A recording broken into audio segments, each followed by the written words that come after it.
నమస్కారం అమ్మా. నమస్తే అమ్మా. అమ్మా, లక్ష్మీదేవి గురించి అందరం ఎక్కువగా మాట్లాడుకుంటూ ఉంటాం. అవునమ్మా.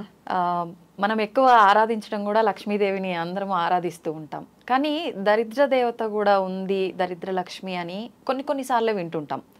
లక్ష్మీదేవి దరిద్ర లక్ష్మి ఇద్దరికి ఏమైనా సంబంధం ఉందా అమ్మ? రిలేషన్ ఏమైనా ఉందా వాళ్ళిద్దరికి? ఉందమ్మా.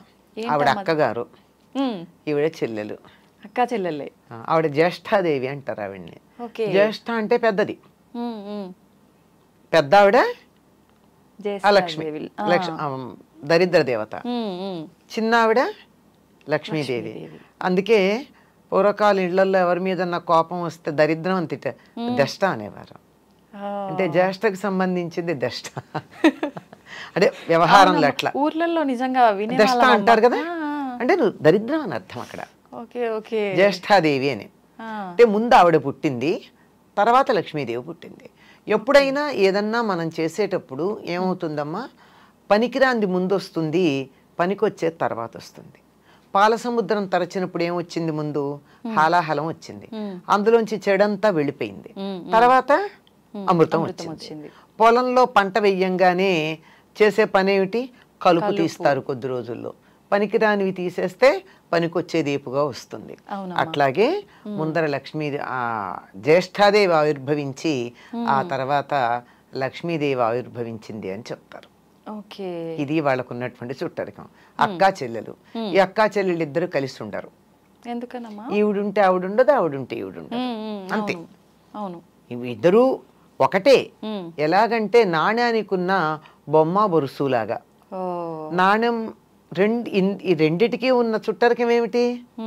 ఒకదానికి ఉన్న రెండు, అంతే, రెండు సైడ్స్, అంతే అంతే, రెండు వైపులు. అలాగే ఒకే ఒక సంపదకి లేకపోవడం, ఉండడం అనేటటువంటి రెండు లక్షణాలు ఉంటాయి గనక ఆవిడ జ్యేష్ఠాదేవి, ఈవిడ లక్ష్మీదేవి. ఈవిడుంటే ఆవిడుండదు, ఆవిడుంటే ఈవిడుండదు. ఓకే అమ్మా, అసలు ఏ రకంగా వస్తుంది దరిద్ర దేవత ఇంట్లోకి? అంటే కొన్ని సందర్భాల్లో ఇల్లు శుభ్రంగా లేకపోతే వచ్చే అవకాశం, ఇలా చాలా చెప్తుంటారు. ఏ రకంగా ఉంటే దరిద్ర దేవత రాకుండా ఉంటుందమ్మా? ధర్మరాజు జూదంలో ఓడిపోయిన తర్వాత సర్వస్వం కోల్పోయి అరణ్యవాసానికి వెళ్ళాలి. అంటే దరిద్ర దేవత ఆవహించాలి కదా, సంపదలు కోల్పోయి. అవును. అప్పుడు లక్ష్మీదేవి అంటుంది, జానపద గేయం అమ్మ ఇది. ఏమంటే, చేటలో పళ్ళను చెరపడే రాజు, కట్టి విడిచిన బట్ట కట్టడే రాజు, ఆడి విడిచిన నీరు ఆడడే రాజు అని చెప్తుంది. ఇలా కొన్ని నేను ఎలా పెడతాను అటువంటి చోటుకి? ఒక్కటి సవ్యంగా లేదే. నేను ఇల్లు ఉండడానికి తగినటువంటి చోటు అంటే చేటలో పళ్ళు వేయకూడదట. ఇప్పటికీ పల్లెటూళ్ళల్లో ఒప్పుకోరమ్మా. చేటలో బియ్యం చెరుగుతారు కదా, బియ్యానికి తౌడు ఉంటుంది కదా, ఆ చేటకి తౌడు అతుక్కుని ఉంటుంది. దాంట్లో కూరగాయలు పళ్ళు గనక వేసినతో త్వరగా పాడైపోతాయి. అందుకని చాట్లో పళ్ళు వేసామంటే దరిద్రం అంటారు. అలా వేయడు. ఒకసారి కట్టి వదిలిన బట్ట మళ్ళీ కట్టడు. విడిచిన బట్ట కట్టడం దరిద్రం. చూసారా ఏ పదం వాడాం? దరిద్రం, దరిద్ర దేవత. అలాగే ఒకళ్ళు స్నానం చెయ్యగా మిగిలిన నీళ్లతో స్నానం చేయడం, అది కూడా దరిద్రమే. దరిద్రం అమ్మ. ఇప్పుడు మీరు పల్లెటూళ్ళలో పెద్దలు ఇంట్లో ఎవరైనా ఉంటే స్నానం చేసేటప్పుడు ఒక బకెట్లో నీళ్లు తీసుకుంటాం, స్నానం చేస్తాం, అడుగున ఆఖరి దాకా పోసుకోం కదా, కాసి నీళ్లు మిగులుస్తాం. ఆ మిగిల్చిన కింద పోసి బకెట్ బోర్లించి వస్తారు. ఆ మిగిలిన నీళ్లతో ఇంకోళ్ళు స్నానం చేయకూడదు. మామూలుగా అందులో నీళ్లు వదలొద్దు అనటం విన్నాం, కానీ దాని వెనకాల రీజన్ ఇదని ఇప్పుడు తెలిసిందమ్మా. కానీ ఆఖరి నీళ్లు పోసుకోకూడదు, ఆఖరి నీళ్లు పోసుకోకూడదు, వదిలిపెట్టకూడదు. కనుక వాటిని కింద పారబోసి వచ్చేస్తాం కదా. అంటే ఆడి విడిచిన నీరు ఆడడే రాజు అని ఒక జానపద గేయాలు ఇవన్నీ మనకి. ఇవన్నీ ఎక్కడ దరిద్ర దేవత రావడానికి వీల్లేని ప్రదేశాలు ఇవి. అంటే దరిద్రం రావాలంటే ఏం చెయ్యొచ్చు? విడిచి బట్టలు అక్కడ పడేసి మళ్ళీ కట్టుకోవడం, విడిచిన బట్టలు కట్టుకోవడం దరిద్రమే కదమ్మా. కంపు కొడతాయి, పాడైపోతాయి, వాసన వస్తాయి. బట్టలు బోల్డ్, they carry many things with them. అంచేత అవి. తర్వాత ఒకళ్ళు వాడిన నీళ్లు మళ్ళీ వాడడం, ఎంగిళ్ళు తినడం, అశుభ్రంగా ఉండడం, అశుచిగా ఉండడం, ఇలాంటివన్నీ కూడా దరిద్రం ఉంటుంది అని చెప్పడానికి సంకేతం. ఇలాంటి చోట ఆవిడికి నచ్చుతుంది అంటే వస్తుంది. ఇది ఈవిడిలా ఉంటి చోట్ల గురించి చెప్పడం కన్నా లక్ష్మీదేవి తాను ఎక్కడుంటానో కొన్ని ప్రదేశాలు చెప్పింది. ఆ లక్ష్మీదేవి ఉంటానని చెప్పిన ప్రదేశాలకి భిన్నంగా ఉంటే లక్ష్మి ఉండదు. లక్ష్మి లేదు కనుక ఇవిడ వచ్చి కూర్చుంటుంది. లక్ష్మి తాను ఎక్కడ ఉంటానని చెప్పింది, శుచిగా ఉండాలి. శుచి అంటే మనిషి శుచిగా ఉండాలి, ఇల్లు శుచిగా ఉండాలి. అవునమ్మా. మనసు కూడా శుచిగా ఉండాలి. ఇది మెయిన్, అందరం ఇది వదిలేస్తాం. అదే కదా, మనసులో ఎంతసేపు నేను నీట్గా మంచి బట్టలు కట్టుకుని సెంట్లు అవి కొట్టుకుని ఇల్లంతా నీట్గా పెట్టుకుని కొత్త ఇప్పుడే మీరు ఏదో ఐక్యానో ఏదో రకంచి ఫర్నిచర్ తెప్పించి నీట్గా అక్కడ పెట్టాం అంతే బా అనిపిస్తుంది. కానీ ఇంట్లోకి వెళితే అంత నీట్గా ఉన్నా ఒక్క 2 నిమిషాలు కూర్చోవాలనిపించదు. ఎప్పుడు బయటపడదామా అనిపిస్తుంది. అంటే వాళ్ళ మనసులో ఉన్నటువంటి భావాలు అంత వ్యతిరేకమైనటువంటి లక్షణాన్ని కలిగి ఉన్నాయి, ప్రతికూల లక్షణాలు. కనుక అటువంటి చోటకి లక్ష్మీదేవి ఉండదు. శౌచం, లక్ష్మి ఉండాలంటే కావాల్సింది. తర్వాత ఇంట్లో ఎప్పుడు తగాదాలు దెబ్బలాటలు ఉండకూడదు. గాలి వెలుగు ఉండాలి, వెంటిలేషన్ ఎక్కువగా. చీకటి పడ్డాక దీపం ఉండాలి. దీపంలో నేను ఉంటానని చెప్పింది, పూలలో తానుంటానంది. తర్వాత ఏనుగు ముఖంలో ఉంటానంది, చంద్రుడి వెన్నెల్లో ఉంటానంది. లక్ష్మీదేవి ఉంటానని చెప్పినటువంటి వస్తువులు ఇవి. ఇవి మన దగ్గర ఉన్నట్టయితే లక్ష్మి ఉంటుంది. ఈ మధ్య ఎవరో ఈ ఏనుగు ముఖంలో లక్ష్మీదేవి ఉంటుంది కనుక ఇంట్లో ఏనుగులు పెట్టుకోండి అని చెప్పి షాప్ పేరు కూడా చెప్పారు, ఎక్కడ దొరుకుతాయో. ఇది నిజంగా అట్లా పెట్టుకోవచ్చమ్మా? అవసరం లేదు, పెట్టుకోవచ్చు కానీ పెట్టుకోవాలని ఏం లేదు. ఏనుగు ముఖాలు పెట్టినంత మాత్రం లక్ష్మీదేవి ఇంట్లోకి ఏం వచ్చి కూర్చోదు. మనం దెబ్బలాడుకుంటూ ఉంటే ఆవిడ పారిపోతుంది. ఇంట్లో ఒకళ్ళనొకళ్ళు తిట్టుకుంటూ ఉన్నా, అప్పుడు కొంతమంది ఇళ్లలో ఫ్లయింగ్ సాసర్స్ ఉంటాయి భోజనాల దగ్గర, అలాంటివి ఉన్నా లక్ష్మీదేవి పొరపాటును కూడా దరిదాపుల్లోకి రాదు. వీలైనంత దూరంగా ఉండే ప్రయత్నం చేస్తుంది. వస్తున్నదన్నా పారిపోతుంది. అంటే దరిదాపుల్లో కదా, కొన్ని రోజుల పాటు రాదు. అంచేత మనకి సంపద కావాలి అంటే నవ్వుతూ ఉండాలి. అదే చెప్తారండి, ఇంటికి సంపద ఎవరంటే చిరునవ్వు ఉన్న మొహాలట. నవ్వుకుంటూ ఎప్పుడు నవ్వగలం మనం? మనసు బాగుంటే, అందరూ ఆహ్లాదంగా ఉంటే, ఒకళ్ళ పట్ల ఒకటి శత్రుభావం లేకుండా ఉంటే అక్కడ లక్ష్మీదేవి ఉంటుంది. అంటే ఇవి లేని చోట లక్ష్మి ఉండదు. ఇంట్లో శుచిగా లేకపోయినా, దెబ్బలాడుకుంటూ ఉన్నా, పోట్లాడుకుంటూ ఉన్నా, ఏడుస్తూ ఉన్నా, ఏడ్చే చోట కూడా లక్ష్మి ఉంటుంది. ఎందుకంటే కష్టాలు ఎవరికి ఉండవమ్మా, మనుషులకు కాకపోతే మాకులకు వస్తాయా? వస్తాయి. కష్టం వస్తుంది కానీ దానికి ఏడవకూడదు. బాధపడడం వేరు, దాని వేదన చెంది దిగులు పడ్డం వేరు. కొంతమంది మొహాలు చూడండి, ఏదో చిన్న బాధ వస్తుంది, మొహం అంతా దీనానాథుల్లాగా మొహాలు పెడతారు. వాళ్ళకి సంపద రమ్మంటే ఎట్లా వస్తుంది? ముందు ఆ మొహం మారిస్తే మీ మొహం కాస్త మార్చుకోండి, మీకు కష్టాలు తొలగుతాయని చెప్తారు చాలా మంది. మొహంలోనే కనపడతాయి. ఎప్పుడు చూసినా ఏడుపు కొట్టు మొహం వేసుకొని ఉంటావు ఇట్లా అంటుంటారు. ఏడుపు మొహం, ఈడుపు కాళ్ళు, ఈ రెండు జ్యేష్ఠాదేవిని ఆహ్వానిస్తాయని చెప్తారు పెద్దవాళ్ళు ఇంట్లో. ఈడుపు కాళ్ళు అంటే పని చేయమంటే అబ్బా అని నడవడం చకచక కాకుండా ఏమిటో అని కాళ్ళు ఈడ్చుకుంటూ నడుస్తారు. అంటే ఇష్టం లేక. అంటే సోమరితనం ఉన్న చోట లక్ష్మీదేవి ఉండదు, దరిద్ర దేవత ఉంటుంది. వీళ్ళిద్దరూ ఒకళ్ళు అంటే ఒకళ్ళు ఉండరు కదా. దీనికి చిన్న ఒక చమత్కారమైన విషయం చెప్తారు. మా ఇద్దరిలో ఎవరు అందగత్తెలు అని అడిగారట లక్ష్మీదేవిను జ్యేష్ఠాదేవి.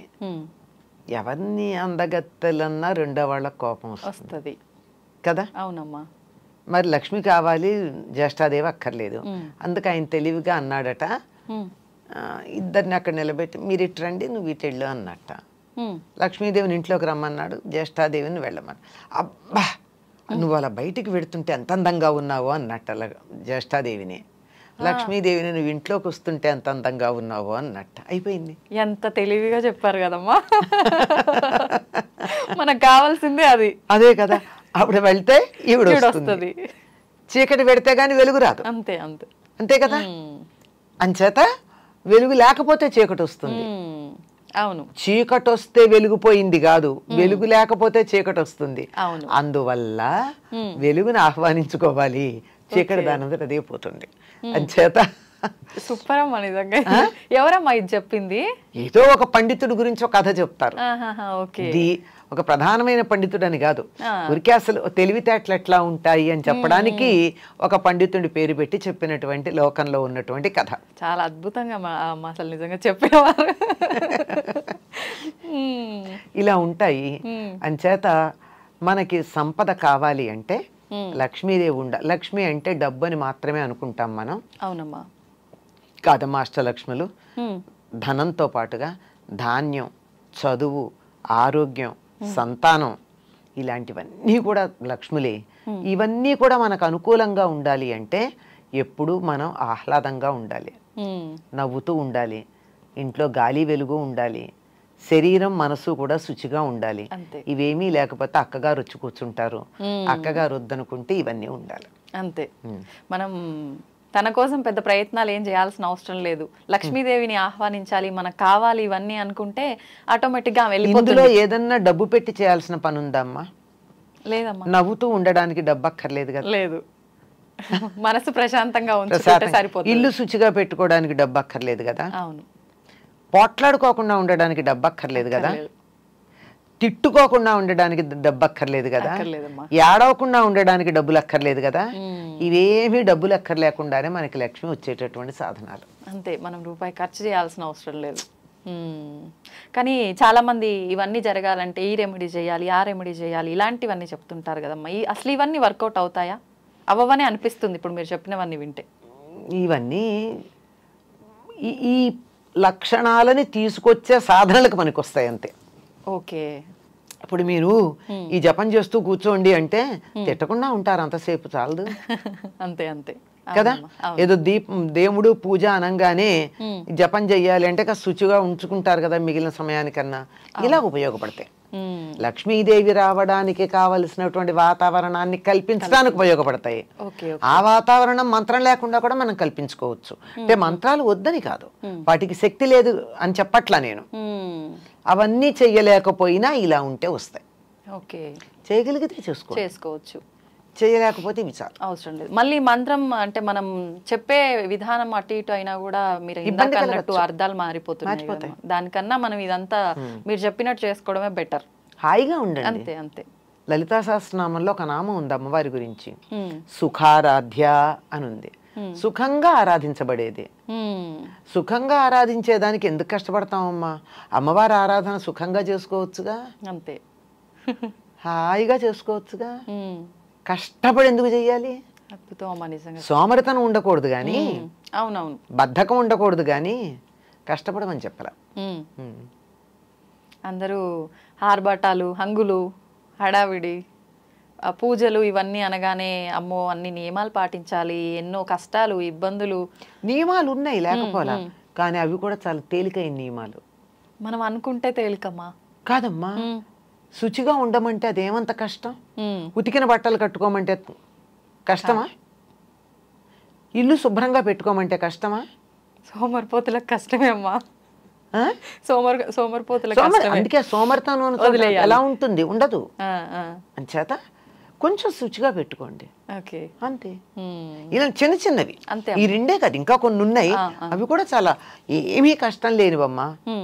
ఏమీ ఆ మాత్రం కూడా కష్టపడకుండా మంత్రం చేయడం కష్టం కదా. అవును అవును, చాలా కష్టం. ఇంకేదో రెమెడీస్ అవి చేయండి చేయండి అని చెప్తే డబ్బులు ఖర్చు పెట్టి చేయడం కష్టం కదా. వాటికన్నా ఇది తేలిక కాదు. మరి పైగా శుభ్రంగా ఉంచుకుంటే మనకే ఇంకా హెల్త్ ఇష్యూస్ రాకుండా ఉంటాయి. ఇది ఒక ఫేవర్ కూడా ఉంది కదమ్మా. అది కూడా లక్ష్మే కదమ్మా, ఆరోగ్య లక్ష్మి. అంతే అంతే. అవునమ్మా, మీరు చెప్పినట్టు నిజంగా ఆరోగ్యము ఉండాలి, డబ్బు ఉండాలి, ప్రతి ఒక్కటి ఉండాలమ్మా. డబ్బు ఒక్కటే కాదు, అన్నీ ఉండాలమ్మా. డబ్బు ఒకటి, డబ్బుతో వచ్చేది ఏం లేదు. ఆరోగ్యం ఉండాలి. మనకి కావాలంటే పిలిచే మనుషులు ఉండాలి. బోల్డ్ మంది పిల్లలు ఉన్నారు, కానీ కప్పుడు కాఫీ ఇచ్చేవాళ్ళు ఉన్నారా? గ్లాసులు మంచినీళ్ళు చేతికి అందించేవాళ్ళు ఉన్నారా? ఏదో దేశాల్లో ఉండి ఎక్కడో ఉండి బోల్డ్ సంపాదిస్తున్నారు, కోట్లు సంపాదిస్తున్నారు. ఆయా దేశాల్లో, ధనవంతమైన దేశాల్లో పెలాషియల్ బిల్డింగ్స్ ఉన్నాయి. కానీ ఇక్కడ అమ్మకో నాన్నకో జ్వరం వస్తే చూసుకోవడానికి పక్కింటి వాళ్ళ మీదో పని మనిషి మీదో ఆధారపడాలి. అవును, అది సంతాన లక్ష్మి కాదు, అది సంతాన సౌభాగ్యం కాదు, సంతానం మాత్రమే ఉంది, సౌభాగ్యం లేదు. ఓకే, తెలుసుకోవాలమ్మా ఇలాంటి విషయాలన్నీ ఇంకా ఇంకా మీ ద్వారా మేము. థ్యాంక్ యూ అమ్మా, థ్యాంక్ యూ. నమస్తే.